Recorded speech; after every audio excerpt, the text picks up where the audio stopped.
I believe my mother made the most selfless, the hardest sacrifice possible by relinquishing her rights to her children. That was the most selfless decision because she knew she wasn't capable of it.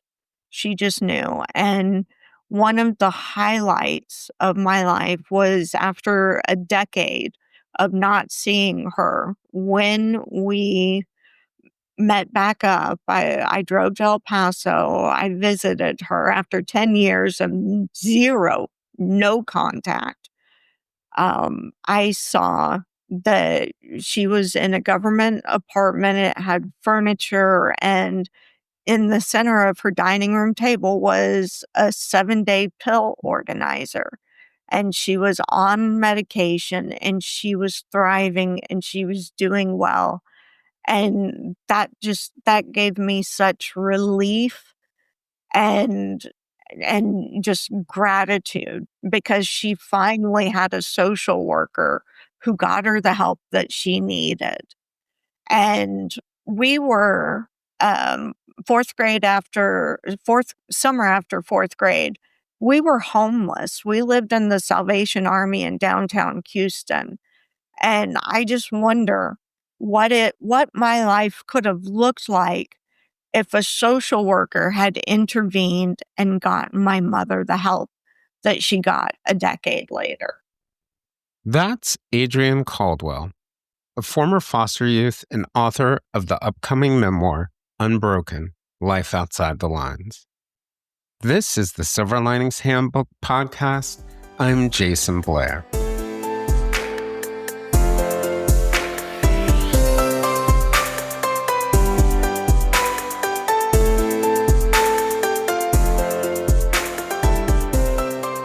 Before we get started today, I want to run through some stats. About half of foster youth do not graduate from high school. Less than 3 to 4% of former foster youth earn a 4-year college degree. Somewhere between 2 and 6% obtain a 2-year degree. Credible sources suggest that approximately 1/4 of foster youth become involved with the criminal justice system after leaving care. In a recent snapshot taken of foster youth in their mid-20s, half were unemployed. Those who do find work often earn lower wages and experience frequent job changes. About 1 in 3 foster children experience homelessness within a few years of aging out. About 1 in 4 experience incarceration. An estimated 60% of sex trafficking victims report having been in foster care. About 7 in 10 report sexual abuse before or during care. About 1/4 of former foster youth have post-traumatic stress disorder, which is twice the rate of U.S. war veterans. My guest today, Adriene Caldwell, was born into a family saturated with dysfunction. As Adriene's mother became increasingly unstable, Adrienne was the only person, despite her young age, that her baby brother could rely on. Her memoir is a raw and unflinching take, and it chronicles the devastating impact of neglect, abuse, mental illness, failures of a system that's designed to protect the most vulnerable among us, and the resulting trauma. Adriene's story involves a lot of difficult life events, topics we often struggle with discussing in society. There are often the profound traumas that happen behind closed doors, the ones that are easy to push into the back of our minds if we are not in proximity to them. As I've said more than once, I think it's important, critical even, that we face these issues in order to come up with the societal solutions that will help us lessen the unnecessary pain in the world. The type that can, if unaddressed, as it happened in Adriene's family, reverberate for generations. Adrienne faced emotional and physical abuse, was targeted, as so many vulnerable women are, by an older man who initiated a sexual relationship with her when she was in her early teens. She faced poverty and was surrounded by mental illness. Her family found themselves homeless at points. She eventually ended up in foster care. The world around her was different than the one of her peers. It included untimely deaths, violence, eating disorders, incest, and suicide. It's easy to view these issues as intractable. But through a lattice work of awareness, reduction in stigma, new standards, regulations, and more, we've addressed similar ones. Her story also has powerful moments of hope and insights about how the act of one person, a teacher, a social worker, a family friend, a stranger, or even the moments of clarity among those who are troubled themselves, can break through and change the trajectory of a life. We've discussed families that break apart in a number of episodes on the podcast, but I've become increasingly curious about the perspectives of people who have been in the foster care system, including the listeners who have written in to tell their stories. I think Adrienne not only offers up that perspective, but her life is a story of what can happen when you dare to think beyond your present and imagine and eventually envision a life beyond the toughest moments. Her memoir, Unbroken, will be released in March.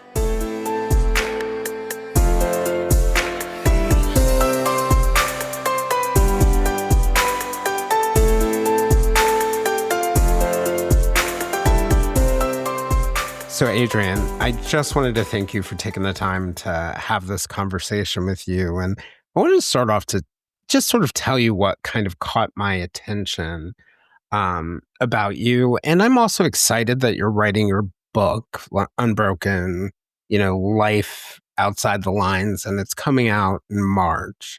So only a couple months from now. And I think the first thing that sort of caught my attention in reading your story or reading about your story was, I was having a conversation, it was in September, with a father who had lost his child. And we were talking about moments of vulnerability in our lives and how you sort of come back from them or find resilience or the actual gifts that come out of them. And as a child, I was sexually abused, as an example, have been through a lot of difficult things.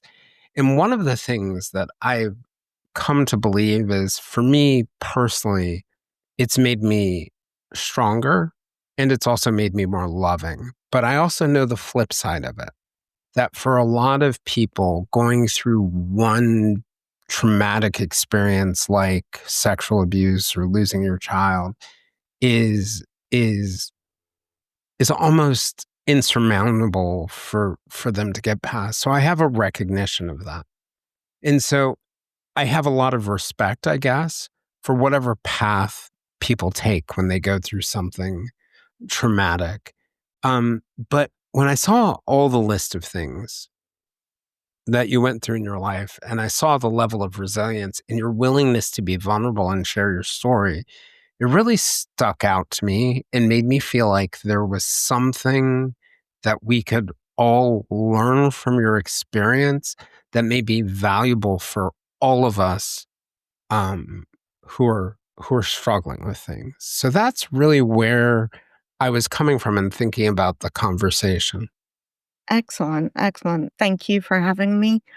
And yes, I've been through many, many horrific situations, but I am on the other side now. It wasn't a clean or simple process getting here. I made all of the classic mistakes, self-medicating with drugs and alcohol, um, inappropriate relationships, manipulation. I did pretty much everything wrong, and I think I'm finally on the right path. But it wasn't an easy journey, and it wasn't free of all the mistakes. And one of the reason I'm out here sharing my story, sharing those mistakes, is so that hopefully somebody else who's gone through something similar that I have hopefully so that they can, one, avoid the mistakes that I did. I don't know how fair that is to ask of someone. I know me personally, I have to screw it up myself first. I don't learn from other people's mistakes. I have to make the mistake myself. But for anyone who's blessed enough to not be that way, then maybe my words can be, a light, a beacon, if you will.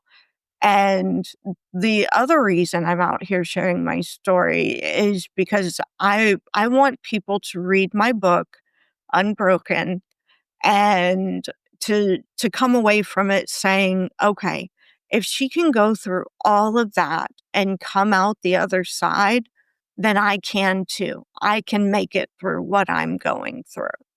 And that's my hope.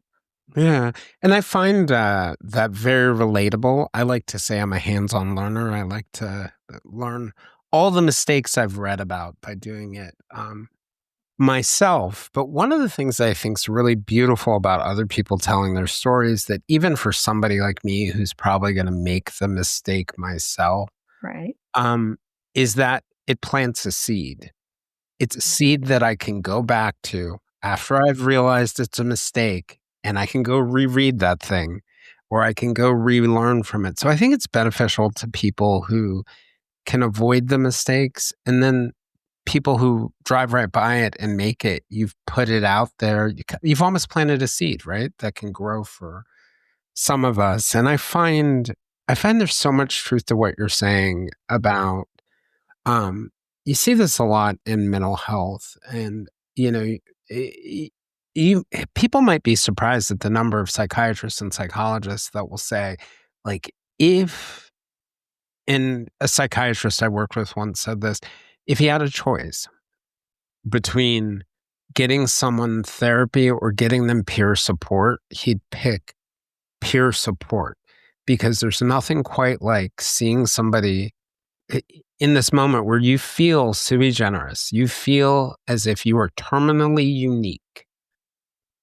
that someone who has walked in your shoes gives you such a sense of relief, because it shows you there's a way. Absolutely. And I do. Absolutely.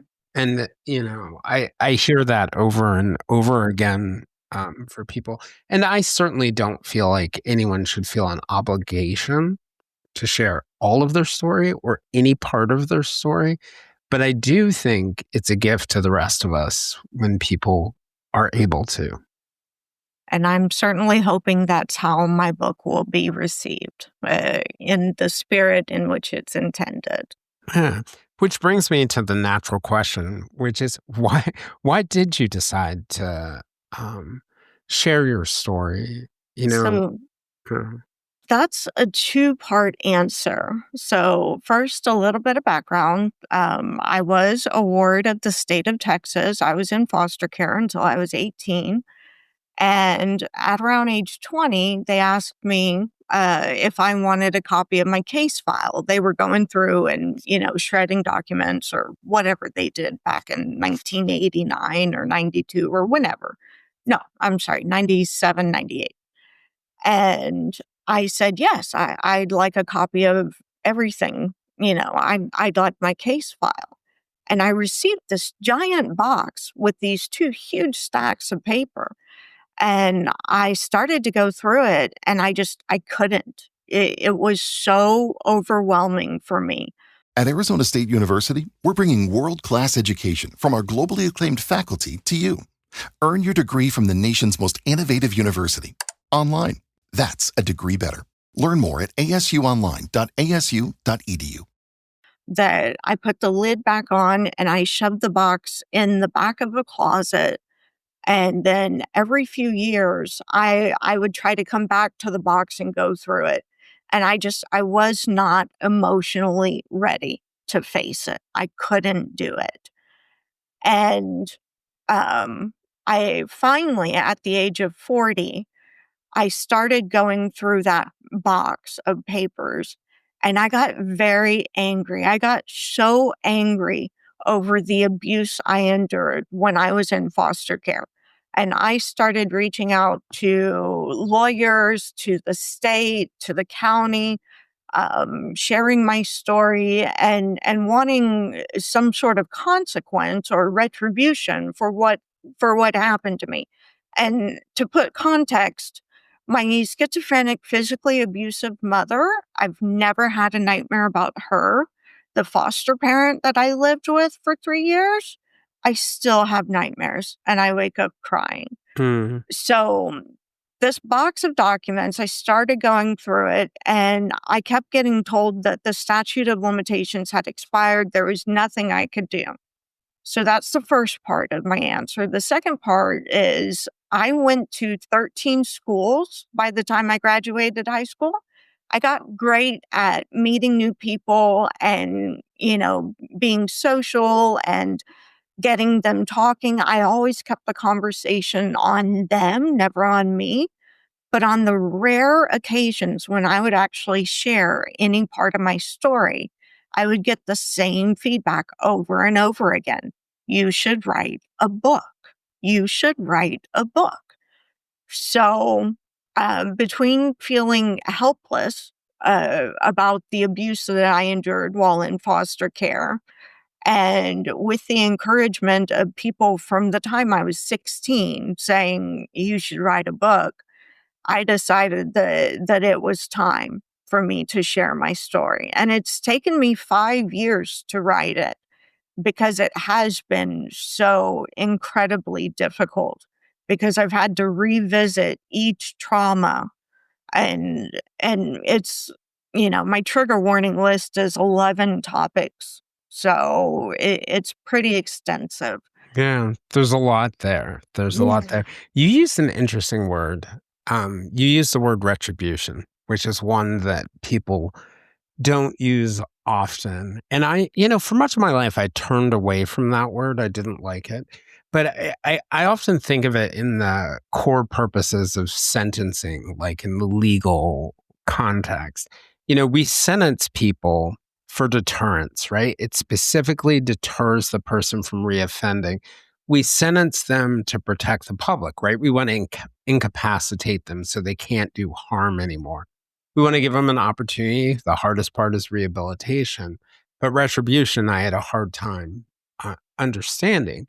But I think over time, my thinking has really evolved because I've begun to realize that when punishment is deserved because someone violated someone else or societal norms or both, that the balancing of the scales is almost required to have some level of equilibrium, and that without retribution, you can never get to mercy or compassion or grace or all those other things. Now, there are a lot of people who would disagree with me on that. Many of them listen. But I do, I think, understand that desire that you had in a way that a few years ago I never would have understood. Could you tell me a little bit about what you think that would have done for you or would do for you? Well, first, I think, and one of the reasons for me reaching out was to make sure that she never had another foster child in her home. I reported my story to the county that we had both lived in and the county where she currently resides.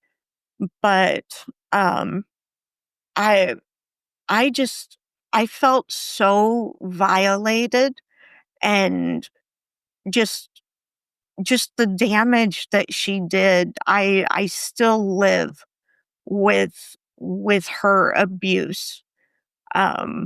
That I wanted to protect other girls, and I wanted to know that she knew that what she did was wrong. I wanted that. And, even if there was a court case or a note or a letter or anything, I don't know that anybody could make her agree that what she did was wrong. But it would have been better than nothing. And you know what's And so interesting listening to you? I hear a lot of things. What I did not hear was revenge. I heard keeping people safe. I heard protecting people, proportional accountability, right? But I yeah, didn't hear the notion of revenge. And I wonder whether living a life with a lot of suffering allows you to have a little bit more grace for people, even if it's not necessarily the person who did something to you. It's got to transform your experience in both negative ways and some positive ways. it's my own how I choose to view the situation, how I choose to let it affect me. Am I going to let it draw me down into the depths of despair? Am I going to be incapacitated because I couldn't get the punishment? No, I'm not going to do that to myself. It would hurt me and only me. So no, I'm not doing it that way. Yeah. Well, one of the things that I did want to ask you about is, my understanding, you were born into a family. You mentioned your mom and her schizophrenia, which, Mhm. where her schizophrenia was untreated. There was a lot of violence and instability. And, you know, one of the things that kind of struck me was you grew up in a military family. And we think of military families, base communities, you know, communities around the military as generally being sort of like protective places of family members. But you went through, it sounds like, a tremendous amount of abuse and suffering, really. And, were handed off from relative to relative and eventually into the foster system. And I'm curious about what growing up was like and your first interactions with child protective services, and thinking back to something you just said about like opening that case file and your eyes opening to the abuse and being angry. I'm wondering whether, like, did you know there was something wrong with what was happening when you were a child? Oh, absolutely. Oh, absolutely. So I want to clarify one thing. My grandfather was in the Navy. So my grandfather and grandmother had four Hmm. children, and they were the military family. But the values, the morals, the structure was passed down to their children, to my aunts and uncles, and to my mother. So, we lived in a very hard environment. So, when you move a family every 3 to 4 years, you learn that the only people who are going to be there for you are your family. Because in 3 to 4 years, you're leaving those neighbors and colleagues, and you're starting all over. So, from that sense, we were impacted as a military family. It wasn't that I lived on base or my mother was in the military. That wasn't the case. Now, I will say about the mental illness, my grandfather was schizophrenic, and I've seen his DD 214, which Which is, is the release from the military, the form yes, they use. Yeah. yes. And schizophrenia was listed under one of the reasons for release. Oh, fascinating. So, yes, and also what a missed opportunity. They knew he was suffering. They knew he was mentally ill. They did nothing about it, at least to my knowledge. They did nothing about it. They retired him from the military and left him to terrorize my family. He sexually abused my mother. She became schizophrenic. Schizophrenia doesn't develop like other mental illnesses. It doesn't develop until late teens, early 20s. So they did nothing for my grandfather. And I And it's feel like a they it's kind of passed the buck. and it's also a threshold disorder. Bipolar is the same way, late development. And by that I mean, for a lot of people, and I think this is a great way to think of it, we're born with predispositions towards certain mental illnesses. And some, like schizophrenia and bipolar, some people are born across the line, right? They are at a very young age, they're showing those early forming symptoms, and life experience is not going to get in the way of that. But for a lot of people, you might be born near the line, but it's your life experiences and traumas that will actually exacerbate it and push it over the edge. So when I think about that missed opportunity with your grandfather and what impact that may have had on your mother and the trauma that she faced and Yes. pushing her in that direction. So my grandfather served in the Korean War, and I think that might have tipped the scale, if you will, on the schizophrenia. He also sexually abused my mother, and I believe that contributed to her schizophrenia. I couldn't agree with you more.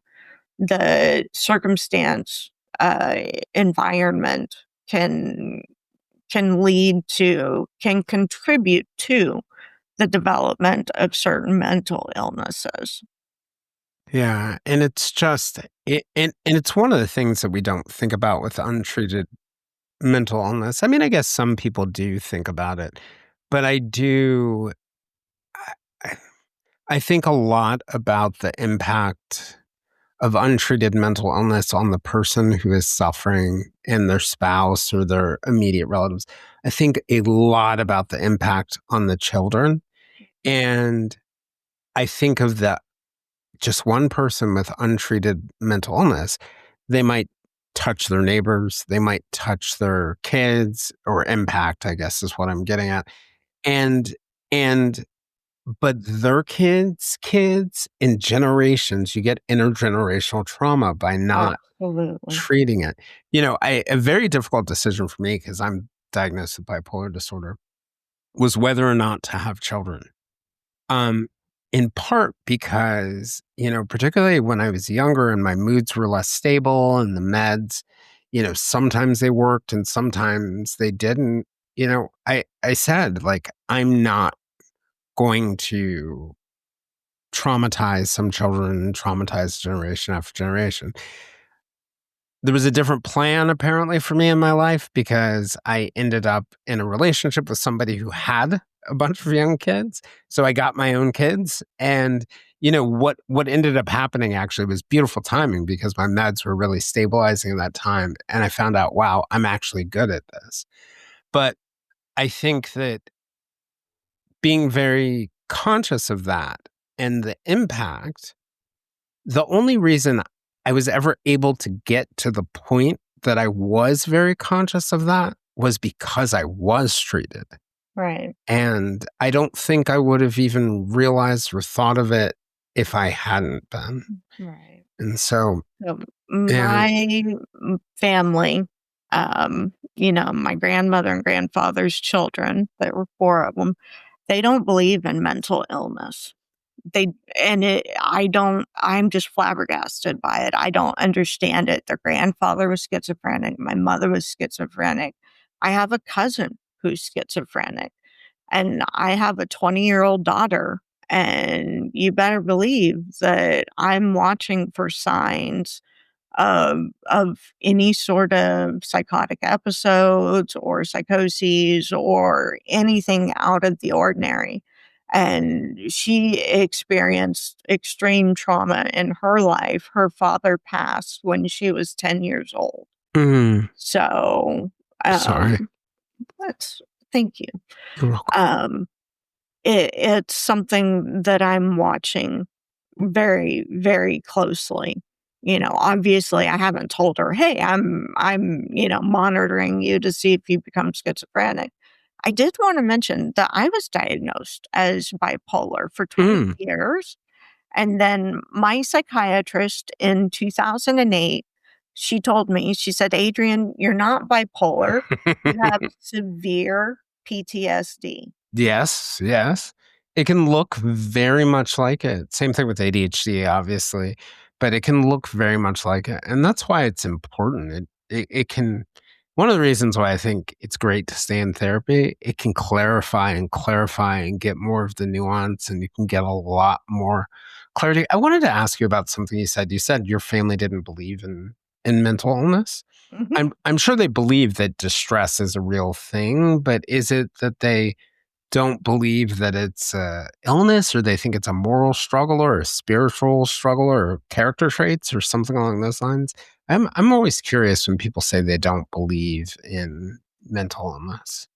They believe it's not a real thing. They in my family, anything potentially embarrassing, anything damaging, it all gets swept under the rug. It's not discussed.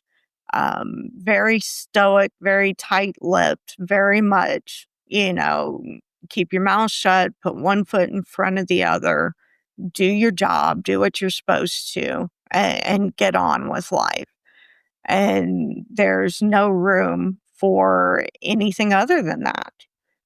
So they viewed things like trauma as an overreaction or other things along those lines. Did they take that same mindset to the abuse or the bad things that were happening in the house? We just sweep it under the rug and you get over it, or? So, my mother was physically abusive with me, and my aunts would go to my uncle, the eldest child, and they would talk to him, and he would talk to my mother. And, he would tell her, "You cannot beat your daughter. You cannot do this." And she would lay off for, a couple months, and then it would happen again. It was just this repetitive cycle. So, But so there were even situations where people confronted them about it.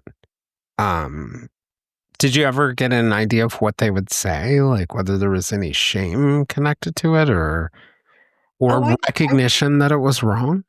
I think there's absolutely like, if they admitted that it existed, they'd have to deal with the fact that, um, the shame of it, the stigmas that they still hold on to. They're not, um, you know, they're not modern. They don't believe in, views that mental illness is a disease, that it's not a choice.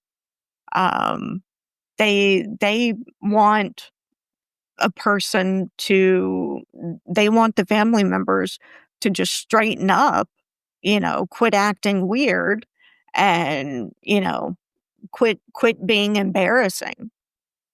But the thing for me is, okay, if you do believe that you're not doing anything wrong, that you're not harming people, that beating your kids is okay, or abusing your wife is okay, or pick your different thing. You'd be doing it in the grocery store. You wouldn't be hiding it all inside your house. So like on some level, you have to know the way you're treating people and what you're doing is wrong. And I think, to your point about mental illness, I think it can just make it very hard for people to make rational, loving choices, even when they do care about us. And I think that's a hard thing for people to understand too. A person who cares deeply about you can also abuse you. Yes. Um, Yes, that was a revelation that I came to. In fact, my mother, when she relinquished parental rights, she did it with the knowledge that she could not provide a life and the opportunities for my brother and me. And she literally gave us to another family. They were supposed to take us in and raise us both. My mother made, as a mother myself, I believe my mother made the most selfless, the hardest sacrifice possible, by relinquishing her rights to her children. That was the most selfless decision, because she knew she wasn't capable of it. She just knew. And one of the highlights of my life was, after a decade of not seeing her. When we met back up, I drove to El Paso. I visited her after 10 years of no contact. I saw that she was in a government apartment. It had furniture, and in the center of her dining room table was a 7-day pill organizer. And she was on medication, and she was thriving, and she was doing well. And that gave me such relief and just gratitude, because she finally had a social worker who got her the help that she needed.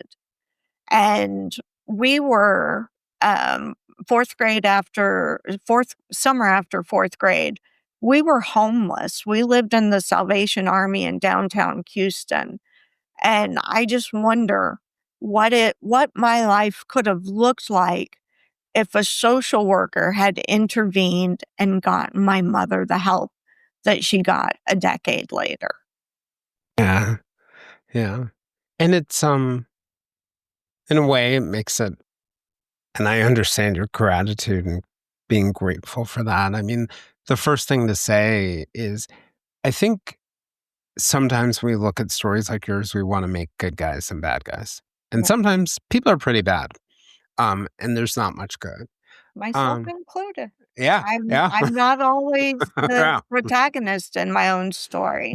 I've made bad decisions, and I don't shy away from it in my book. And I acknowledge them. I think it helps you see yourself more realistically. Yes. When you realize it's not about heroes and villains. Because when I listen to that story that you're telling about your mom, and what an act of love that was. Yeah. I'm sure she didn't want to give away her children. No. I'm sure because she loved you, and because, when you're a parent, it feels like it's your one job. It's so to love and provide for your kids, and it's so hard, but at the same time, the environment that you were in, one of the things that I had read was that in many ways, at a young age, you had to become a caretaker for your brother. Mm-hmm. He didn't come along until I was 9. But yes, and many times I took care of my mother.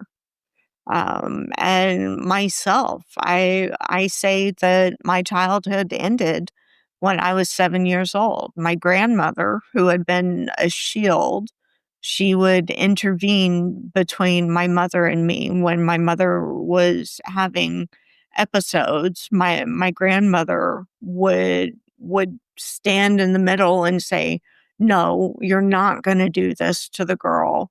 And my grandmother protected me. So when she passed, I lost my advocate. I lost my shield, my protector.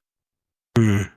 So. One of the interesting things in reading about your story was that, in spite of it all, you found sanctuary in some things, like in education and learning, in books. I was just curious about what that was like for you. Was it a place where you could sort of get away from some of the bad things? Tell me about that. Absolutely. And school was the one environment where the expectations were clearly outlined, where I knew what I needed to do to thrive and to receive positive recognition, things that I wasn't getting from home.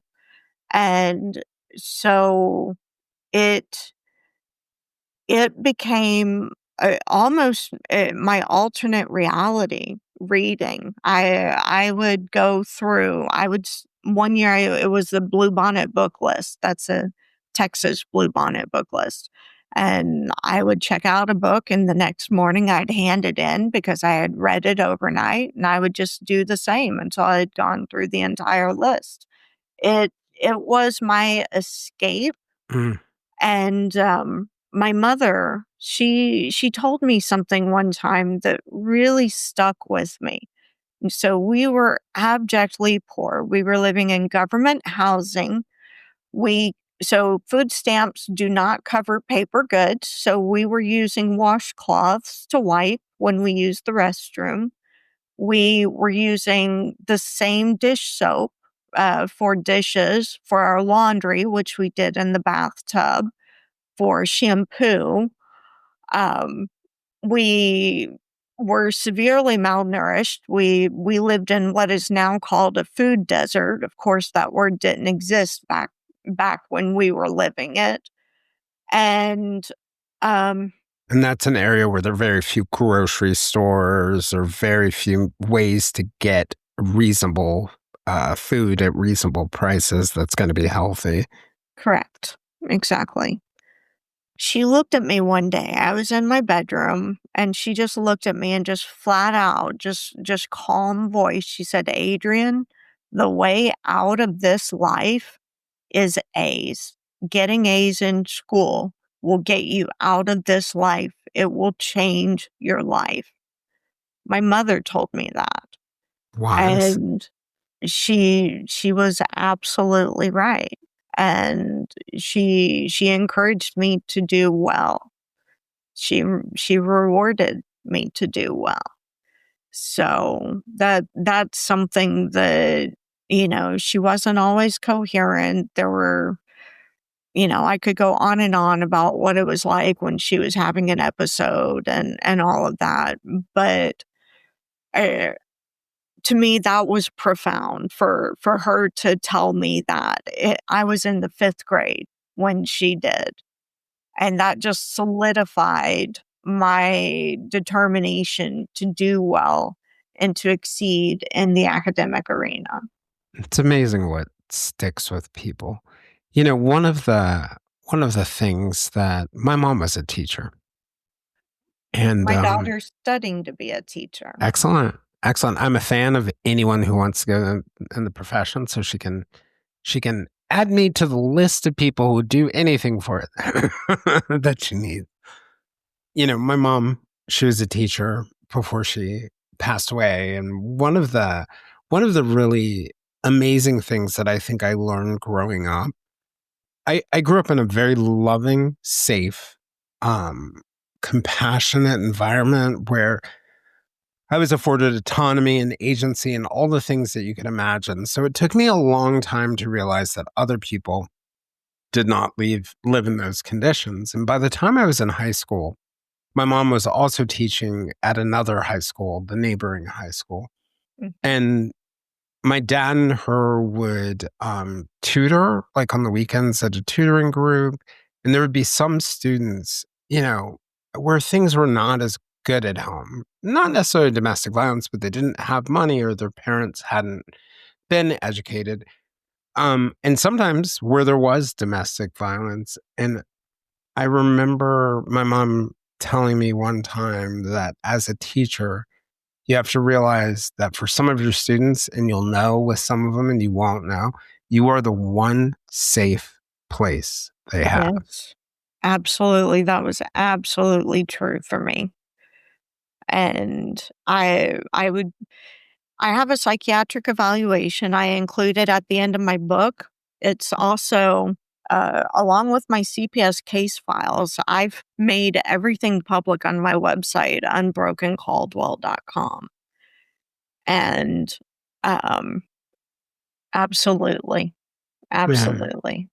So, one of the things that I had read about, you had mentioned, and I bring this up not necessarily to dive into the whole story, so feel free to say as much as you want about it. But I think of, the number of people who have written me, the number of listeners who have written me with very similar situations to this, where they were in vulnerable environments and they had someone come into their life who befriended them and were among the few people who showed them sort of kindness and warmth. Mm-hmm.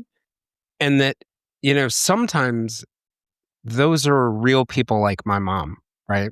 Who it's true kindness and warmth. And it's really hard to tell because sometimes that is also the predator.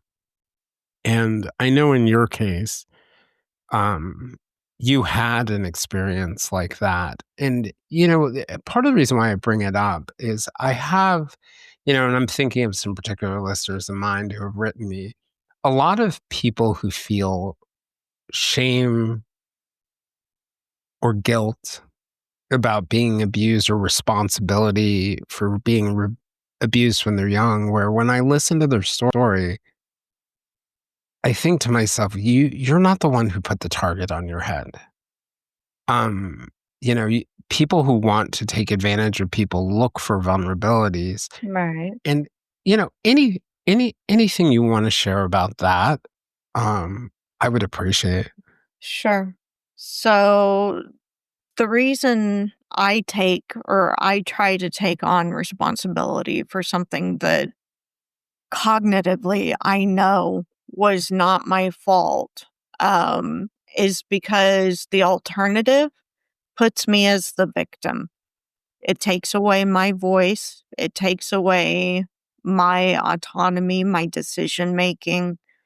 It takes away my contribution to the event. And I know cognitively that I was taken advantage of by a pedophile. But at the same time, I was 14 and not a typical 14-year-old. I had already lived a life and gone through things that some people go their entire lives without going through the things that I did. And it's always hard. It's hard for me to just blatantly accept that I was a victim, because that takes all of my power away from me. That's a really interesting point that you're making, because I think almost more frightening than anything else is to think that we are leaves blowing in the wind that have no control over anything. And in a way, I think both can be true. And like a part of sort of healing is really finding that balance of being able to recognize what agency you have, but then also recognize that the decks were stacked against you, that you were playing a game. You thought you were playing game X and the person was playing a completely different game, and that you can hold those things at the same time. And also, even sort of like in understanding that agency, recognize that there's no way that the younger you would have been able to see what was really happening. Yes. I think that's a great place to stop for today. We'll return next week with part 2 of this conversation. If you'd like to join us for more discussions with me and other listeners, we can be found on most social media platforms, including a listener-run Facebook group called the Silver Linings Fireside Chat. For deeper conversations with our guests and live conversations with other listeners, you can also join us on our Patreon at www.patreon.com/The Silver Linings Handbook. I'm Jason Blair, and this is the Silver Linings Handbook podcast. We'll see you guys all again soon.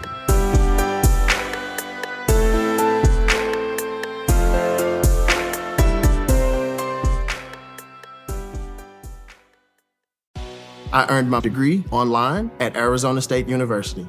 I chose to get my degree at ASU because I knew that I'd get a quality education, they were recognized for excellence, and that I would be prepared for the workforce upon graduating. To be associated with ASU, both as a student and alum, it makes me extremely proud, and having experienced the program, I know now that I'm set up for success. Learn more at asuonline.asu.edu.